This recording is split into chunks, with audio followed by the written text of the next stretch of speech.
महावीर ने कहा है मन को बस में करने के लिए संतुष्टि का भाव होना बहुत जरूरी है। मंदिर जाओ और शिकायत से भरे, दादाजी के प्रति शिकायत से भरे, माँ बाप के प्रति शिकायत से भरे, बहू सास के प्रति शिकायत से भरी है। एक बात बताओ, शिकायत वाला मन कब शांति का अनुभव करता है? अरे अहो भाग्य से बहो, मंदिर जाओ और कहना भगवान मेरी औकात से ज्यादा तूने प्रदान किया है, मैं तुझे धन्यवाद देने के लिए आया हूं। आप संत चरण में जाओ, शिकायत से मत भरिए, ऐसा सोचिए कि मेरे जीवन का पुण्य उदय है जो संतों का आशीर्वाद मुझे प्राप्त। अहोभाव से भरिए, धन्यवाद से भरिए। जितना अहोभाव आएगा उतनी मन में शांति आएगी, और जितनी अभावों पर दृष्टि रहेगी, जितनी शिकायतों पर दृष्टि रहेगी, मन अशांत होता चला जाएगा। सौभाग्य मानिए, जो भी मिला है किस्मत मानो अपनी। हकीकत में देखो, अपने वर्तमान के कर्म देखो तो ऐसा लगता है कि जो भी मिला है इस जन्म के कर्मों से तो नहीं मिला, पिछले जन्म में कुछ किया होगा जो मुझे ऐसा सब कुछ प्राप्त। सौभाग्यशाली मानिए अपने को, धन्यवाद दीजिए परमात्मा को, अपने आप को मानिए। शिकायत से भरोगे तो कुछ ना मिलेगा। एक बात याद रखना, खतरनाक न वाणी होती है, न आंखें होती हैं, न खतरनाक इंद्रियां हुआ करती हैं। खतरनाक यदि कोई होता है तो मन हुआ करता है। मन आंखों को भी खतरनाक करता है, मन जुबान को भी खतरनाक करता है। मन तो वो है, ध्यान रखना, तुम्हारे घर में एक स्विच बोर्ड होता है और एक मेन स्विच होता है। ये इंद्रियां स्विच हुआ करती हैं और मन मेन स्विच हुआ करता है। मन का मेन स्विच गिरा दो, इंद्रियों के स्विच अपने आप बंद हो जाया करते हैं, उन्हें बंद करने की कोई जरूरत नहीं। मन का मेन स्विच गिराइए, सारे उपद्रव मन के द्वारा होते हैं। मान्यवर, मन, एक बात याद रखना, दूध को लीटर से नापा जाता है और कपड़े को मीटर से नापा जाता है। एक बात बताओ, मन को नापने का कौन सा तराजू तुम्हारे पास है? मन के नापने का कोई तराजू नहीं है। कभी आकाश की ऊंचाइयों में जाता है ये मन, और कभी खंबात की खाड़ी में गिर जाता है ये मन। ध्यान रखना, ये मन बड़ा नादान, जितना इसे मनाओ उतना मचलता है, उतना दूर भागता है। एक बात याद रखिए, सम्राट सिकंदर जब भारत को जीतने के लिए आए, विश्व विजेता बनने का ख्वाब लेकर जी रहा है। किसी व्यक्ति ने यूनान से आते समय कहा कि सम्राट, भारत जा रहे हो, क्या लेकर आओगे? सम्राट ने कहा, भारत सोने की चिड़िया है, वो सारे सोना भारत से लेकर मैं यूनान में आ जाऊंगा, भारत को लूट कर लाऊंगा। किसी वृद्ध ने कहा कि सम्राट, भारत से केवल सोना लेकर मत आना, भारत जा रहे हो तो दुनिया के सभी देशों के पास सोने चांदी मिल जाएंगे, भारत से तो वहां का अध्यात्म लेकर के आना, क्योंकि जो अध्यात्म भारत के पास है वो दुनिया में किसी के पास नहीं हुआ करता है। सम्राट आया, भारत को लूटा, और लौटते समय उसने अपने एक सैनिक से कहा कि मुझे उस व्यक्ति की एक बात याद है कि भारत का अध्यात्म हमें लेकर चलना है। जंगल से घोड़ों पर गुजर रहा था, एक झरने के नीचे दिगंबर मुनि विश्राम कर रहे हैं। सैनिक पहुंचा, नग्न दिगंबर काया, हाथ का सिरहाना, धरती बिछाना, आकाश ओढ़ना। उसने जाकर के कहा, संत जी, सम्राट बुलाते हैं तुम्हें। संत ने कहा, कौन सम्राट? अरे सम्राट सिकंदर, विश्व विजेता सिकंदर। अरे संत ने कहा, मैं किसी सिकंदर को नहीं जानता। बोले, अरे सारी दुनिया उसे जानती है और तुम नहीं जानते हो। बोले, मैं नहीं जानता किसी सिकंदर को। अरे बोले, वो सम्राटों का सम्राट है। अरे बोले, होगा, मेरे किस काम का? अरे बोले, तुम्हें अपनी जिंदगी से प्रेम नहीं है? किस जिंदगी की बात करते हो? हम जिंदगी से प्यार नहीं, हम आत्मा और परमात्मा से प्यार करने वाले लोग हैं, और यदि आत्मा और परमात्मा के लिए ये जिंदगी छोड़ना पड़े तो भारत का संत उसके लिए तैयार हुआ करता है। एक बात याद रखना, जाओ सम्राट से कहना, हम लोग शरीर छोड़ सकते हैं मगर सिद्धांत नहीं छोड़ सकते हैं, हम उस देश के रहने वाले लोग हैं। बोले सम्राट आपको बुलाते हैं। संत ने कहा बड़े बड़े सम्राट हमारे चरणों में आते हैं, हमें कोई सम्राट बुलाए इतनी ताकत किसी में। बोले तलवार से सर अलग कर दिया जाएगा।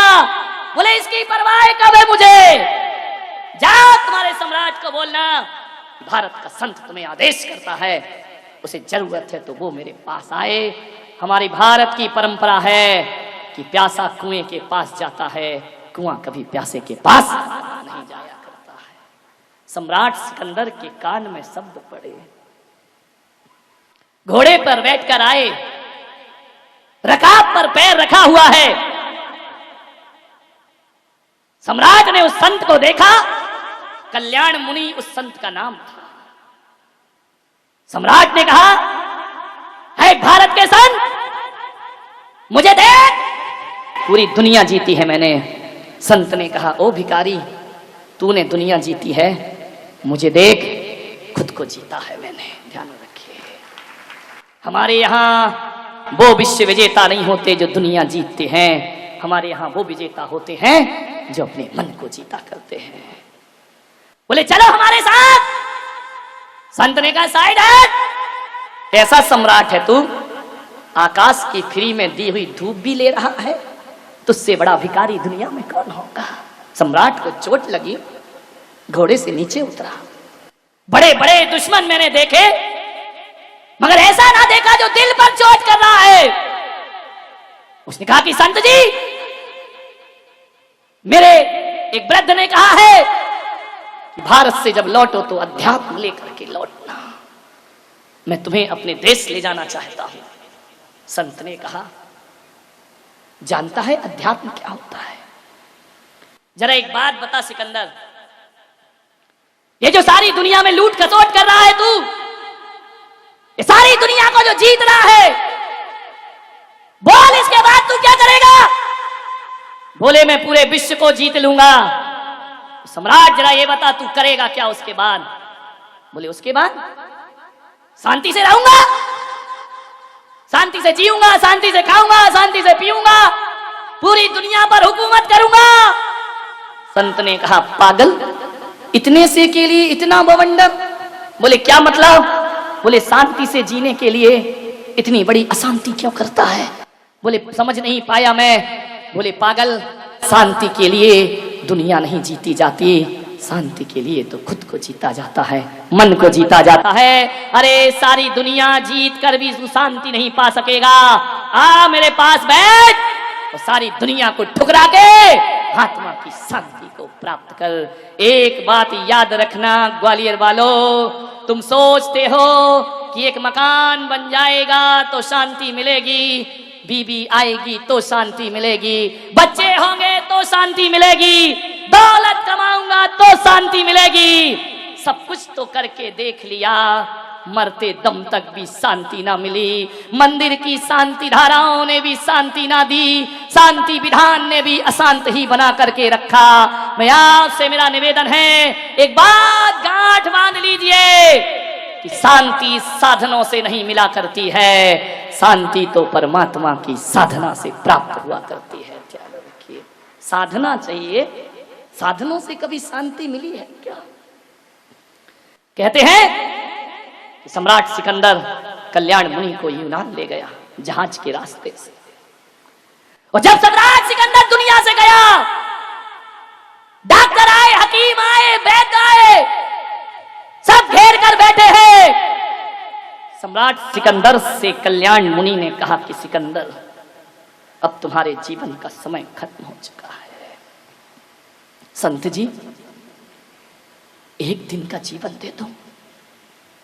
कल्याण मुनि ने कहा हम कुछ नहीं कर सकते, इन हकीमों से कहो, हकीम जी एक दिन का जीवन दे दो मुझे, भीख मांग रहा है विश्व विजेता अपनी जिंदगी की, क्या मिलता है दौलत से, साधनों से, जिंदगी को तरस रही है एक आत्मा, मुझे एक दिन का जीवन दो, मैं तुम्हें आधा राज्य दे दूंगा। हकीम ने सिर झुकाया कि नहीं, हम असमर्थ हैं, हमें क्षमा करें सम्राट। डॉक्टर और वैद्य से कहा मैं तुम्हें पूरा राज्य दे दूंगा, तुम मुझे एक दिन का जीवन दे दो। वैद्य ने कहा एक दिन तो बहुत बड़ी बात है सम्राट, हम तुम्हें 1 घंटे की सांसें भी नहीं दे सकते हैं, 1 मिनट की सांस भी हम तुम्हें प्रदान नहीं कर सकते हैं। कोई मुझे जीवन नहीं दे सकता है, तो फिर मैंने ये दुनिया क्यों जीती है? क्यों तलवार की धार से हजारों का बेगुनाहों का खून बहाया? आज सम्राट को पता चलता है, वह इतना कहता है, फिर एक काम करो, जीवन नहीं दे सकते कोई बात नहीं, ये काम कर देना कि सम्राट तो मरते समय समझ रहा है, ये दुनिया जीते जी समझ जाए, जब मेरा जनाजा उठे मेरे दोनों हाथ ताबूत से बाहर निकाल देना। बोले इससे क्या होगा? बोले ताकि ये दुनिया समझ ले, जान ले कि आया था जब सिकंदर हौसले तो वाली थे, और जब गया था दुनिया से दोनों हाथ खाली थे। किस लिए जीवन आसान थे हमारा? सामान 100 बरस का, पल की खबर नहीं, मन की शांति को भंग कर दिया। मान्यवर, एक संत किसी गृहस्थ के घर रात रुका, काले कपड़े पहना था। गृहस्थ ने पूछा, मैंने भगवा संत तो देखे हैं, पीतांबर संत देखे हैं, श्वेत वस्त्र वाले संत देखे हैं, निर्वस्त्र संत देखे हैं, तू कैसा काले कपड़े पहन करके घूम रहा है? उसने कहा, ये मेरे शोक के कपड़े हैं। बोले किस बात का शोक है संत को? बोले मेरे क्रोध मान माया का अंत हो गया है, उसका मातम मनाते घूम रहा हूं मैं। बोले क्रोध मान माया का अंत हो गया? बोले हां, उसके मातम में मैंने ये मातमी कपड़े पहने हैं। तो गृहस्थ ने कहा अपने नौकर को, इस संत को धक्के मारो और बाहर निकाल दो, इसे अपमानित करके बाहर करिए। नौकर ने धक्के मारे, बाहर निकाला गया। संत ने कहा वापिस आ जाओ, गृहस्थ ने कहा वापिस आओ, फिर लौट कर आ गया। जैसे ही आया, नौकर से कहा फिर धक्के मारो। कहते हैं 10 बार धक्के मारे, 10 बार बुलाया, संत फिर आया, फिर गया, फिर आया, फिर गया। सदग्रस्त ने कहा कि अब मैं कह सकता हूं कि तेरे क्रोध मान माया का अंत हो चुका है, तू महान संत है। मालूम है उसने क्या कहा? तूने 10 बार बुलाया, अंदर बुलाया, बाहर भेजा, और मैं आ गया, मुझे गुस्सा नहीं आया, ये मैंने क्रोध जीता है।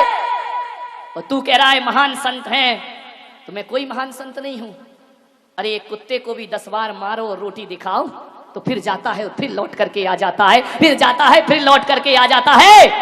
अरे मैं बार बार आ गया तो कोई बड़ा काम नहीं किया, ये काम तो एक कुत्ता भी अपने जीवन में कर लिया करता है। इसमें कौन सा बड़ा काम कर दिया? इसमें कौन सा महान जीवन हो गया मेरा? मान्यवर, कुत्ते को दुत्कारो तो भागता है, और कुत्ते को पुचकारो तो पास में आ जा। ऐसा ही मेरा जीवन है। तुमने धक्के मारे तो मैं चला गया, और तुमने प्यार से बुलाया तो मैं लौट करके वापिस। ये होती है जीवन की शांति। मान्यवर, संत तुकाराम की पत्नी बड़ी झगड़ालू, इतनी झगड़ालू कि जब वो खाने को बैठे तो थाली फेंक दे उनके ऊपर।